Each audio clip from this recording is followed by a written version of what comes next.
Menurut Al-Quran, ruh hanya ditiupkan kepada orang-orang pilihan.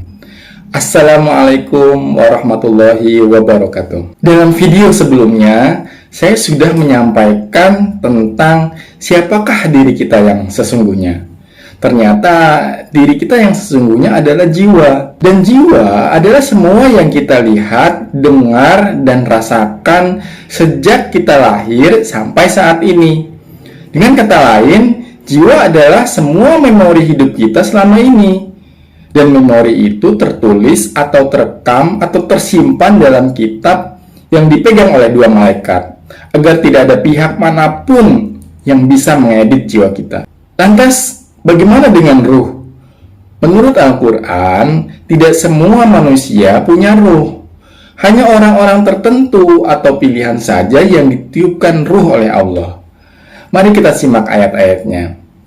Yang membuat segala sesuatu yang Dia ciptakan sebaik-baiknya, dan yang memulai penciptaan manusia dari tanah. Kemudian Dia menjadikan keturunannya dari saripati air yang hina. Quran As-Sajdah ayat 7-8. Di ayat itu ada dua objek, yaitu Adam sebagai manusia pertama, dan objek yang kedua adalah keturunan Adam. Lalu di ayat berikutnya dikatakan, kemudian Dia menyempurnakan dan meniupkan ke dalamnya ruhnya, dan Dia menjadikan bagi kamu pendengaran, penglihatan, dan hati, tetapi kamu sedikit sekali bersyukur. Surat As-Sajdah ayat 9.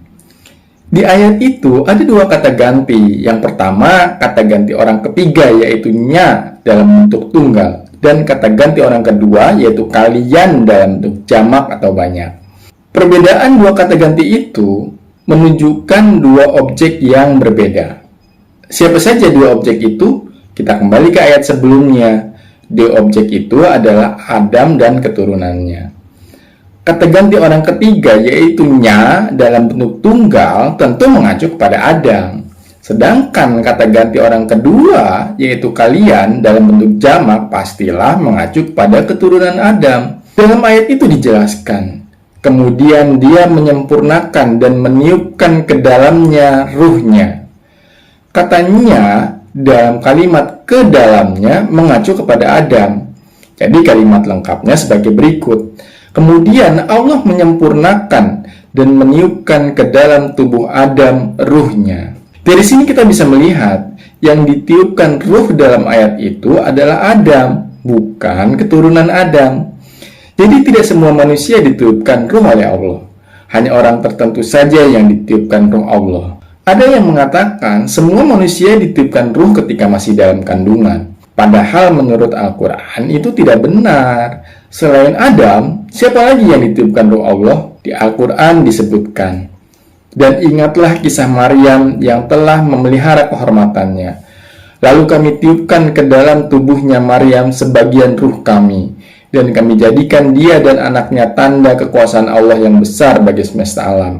Al-Anbiya ayat 91. Di ayat itu disebutkan Allah meniupkan ruh ke tubuh Maryam ketika Maryam sudah dewasa, bukan ketika Maryam masih dalam kandungan ibunya. Jadi tidak benar kalau Allah meniupkan ruhnya kepada semua manusia ketika masih dalam kandungan. Selain itu, Allah juga meniupkan ruh kepada Nabi Isa SAW dan Maryam putri Imran yang memelihara kehormatannya. Maka kami tiupkan ke dalam tubuhnya Isa sebagian dari ruh kami, dan dia Maryam membenarkan kalimat-kalimat Tuhannya dan kitab-kitabnya, dan adalah dia termasuk orang-orang yang taat. At-Tahrim ayat 12. Di ayat itu disebutkan Allah meniupkan ruh ke dalam tubuh Nabi Isa SAW. Jadi yang ditiupkan ruh adalah Maryam dan anaknya, yaitu Nabi Isa. Lalu bagaimana dengan ayat yang mengatakan Allah mengambil kesaksian terhadap manusia bahwa Allah adalah Tuhan mereka? Mari kita simak ayatnya. Dan ingatlah ketika Tuhanmu mengambil keturunan anak-anak Adam dari tulang belakang mereka, dan Allah mengambil kesaksian terhadap jiwa mereka seraya berfirman, bukankah aku ini Tuhanmu? Mereka menjawab, betul, engkau Tuhan kami menjadi saksi. Al-A'raf ayat 172. Ayat itu tidak berbicara tentang ruh, tapi tentang jiwa manusia. Tidak ada kata ruh di sana, yang ada adalah nafs. atau jiwa. Di terjemahan ditulis tulang sulbi. Terjemahan itu kurang tepat, yang benar adalah tulang belakang. Dan memang secara ilmu biologi, sel reproduksi manusia yaitu sel sperma dan sel telur bermula dari stem cell yang berasal dari sumsum tulang belakang. Kalau kita baca ayat itu secara utuh dan menyeluruh, mulai dari ayat 171 sampai ayat 174, ayat itu menjelaskan bahwa manusia akan menjumpai seseorang atau kejadian yang mengingatkannya dan membuatnya tersadar. Sadar bahwa dirinya punya keterbatasan dan ada kekuatan lain di alam ini yang lebih besar darinya. Dengan adanya peringatan itu, maka di akhirat nanti tidak ada alasan lagi baginya kalau sebelumnya di dunia tidak ada yang memberikannya peringatan. Jadi bukan kesaksian di alam ruh ya. Tujuan Allah mengambil kesaksian itu adalah agar manusia ingat bahwa dahulunya dia pernah mengalami kejadian di mana dia menyadari keterbatasan dirinya dan mengakui keberadaan Tuhan yang lebih hebat darinya. Sehingga dia tidak punya alasan lagi nantinya di akhirat bahwa dirinya tidak mengenal Tuhan. Kalau kesaksian itu diambil sebelum lahir, bagaimana kita bisa ingat? Setelah lahir atau masih anak-anak saja kesaksian tidak diterima, apalagi kesaksian sebelum lahir. Lantas, apa itu ruh? Ada dua kata yang digunakan di Al-Quran, yaitu ruh dan ar-ruh. Dalam bahasa Arab, jika ada imbuhan al atau ar, maka mempunyai makna spesifik. Fungsinya seperti kata the dalam bahasa Inggris. Dalam Al-Quran, kata ar-ruh selalu mengacu kepada Jibril. Apakah Jibril termasuk malaikat atau bukan? Ada perbedaan pendapat di kalangan para ulama. Sedangkan ruh adalah wahyu dari Allah, sebagaimana disebutkan di Al-Quran. Dan demikianlah kami wahyukan kepadamu ruh dengan perintah kami. Asy-Syura ayat 52. Jadi ruh adalah wahyu dari Allah. Wahyu adalah perkataan Allah. Karena Allah mempunyai sifat suci atau kudus, maka wahyu atau perkataannya juga suci atau kudus. Sehingga wahyu itu disebut juga Ruhul Kudus atau wahyu yang suci. Katakanlah dia menurunkannya, yaitu Ruhul Kudus dari Tuhanmu dengan benar, untuk meneguhkan hati orang-orang yang telah beriman dan menjadi petunjuk serta kabar gembira bagi orang-orang yang berserah diri kepada Allah. An-Nahl ayat 102. Jadi Ruhul Kudus bukan Jibril, tapi wahyu dari Allah. Dengan Ruhul Kudus atau wahyu inilah Allah memperkuat Nabi Isa. Dan kami berikan kepada Isa putra Maryam beberapa mukjizat, serta kami perkuat dia dengan Ruhul Kudus. Al-Baqarah ayat 87 dan 253. Sebagaimana Allah juga menguatkan orang-orang yang beriman dengan ruh darinya.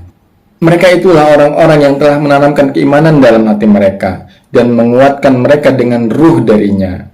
Al-Mujadilah ayat 22. Kalimat ini sesuai dengan kalimat yang ada di Quran surat 16 ayat 102, bahwa Ruhul Kudus meneguhkan hati orang-orang yang beriman. Katakanlah, dia menurunkannya, yaitu Ruhul Kudus dari Tuhanmu dengan benar, untuk meneguhkan hati orang-orang yang telah beriman. An-Nahl ayat 102. Dan Jibril bertugas menyampaikan Ruhul Kudus atau wahyu yang suci. Karena itu Jibril disebut Ar-Ruh.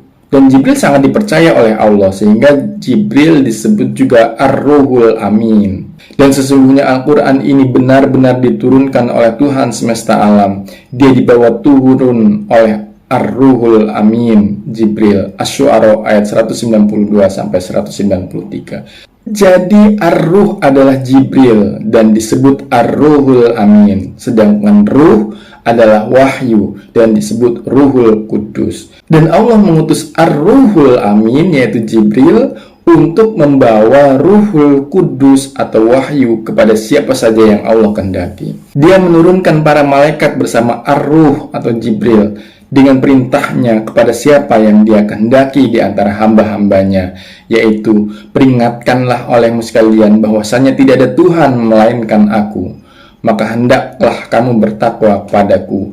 An-Nahl ayat 2. Dipertegas juga di Al-Quran surat Al-Mu'min ayat 15 dan surat Asy-Syu'ara ayat 192-194. Allah menurunkan ruh atau wahyu yang dibawa oleh Ar-Ruh atau Jibril kepada siapa saja yang Allah kehendaki, termasuk kepada para nabi dan rasul. Tujuannya adalah agar mereka memperingatkan manusia tentang keesaan Allah, bertakwa, dan hari kiamat. Lantas bagaimana dengan ayat berikut ini? Dan mereka bertanya kepadamu tentang ar-ruh. Katakanlah, ar-ruh itu turun dengan perintah Tuhanku, dan tidaklah kamu diberi pengetahuan melainkan sedikit. Al-Isra ayat 85. Ayat itu bicara tentang ar-ruh, yaitu Jibril, bukan ruh. Dan Jibril turun dengan perintah Allah kepada siapa saja yang Allah kehendaki. Kalau ada orang yang menerangkan tentang keberadaan ruh manusia dan bisa berkeliaran, maka itu hanya mengada-ada.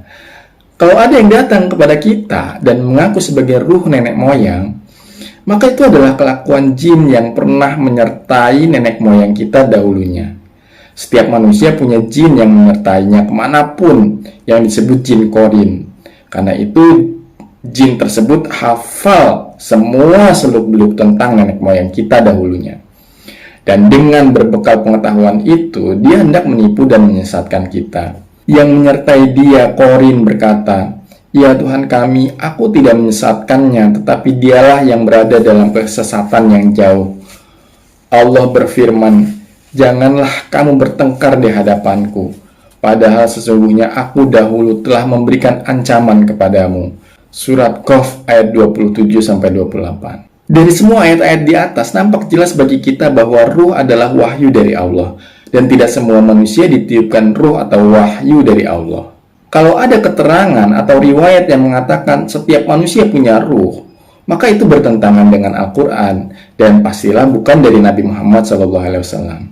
Sehingga kita mesti mengabaikannya dan lebih mengutamakan keterangan dari Al-Quran.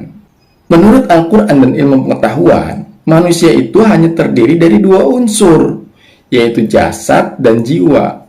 Dan dua hal inilah, yaitu jasad dan jiwa, yang nantinya akan dibangkitkan dan dipersatukan kembali untuk mempertanggungjawabkan perbuatannya.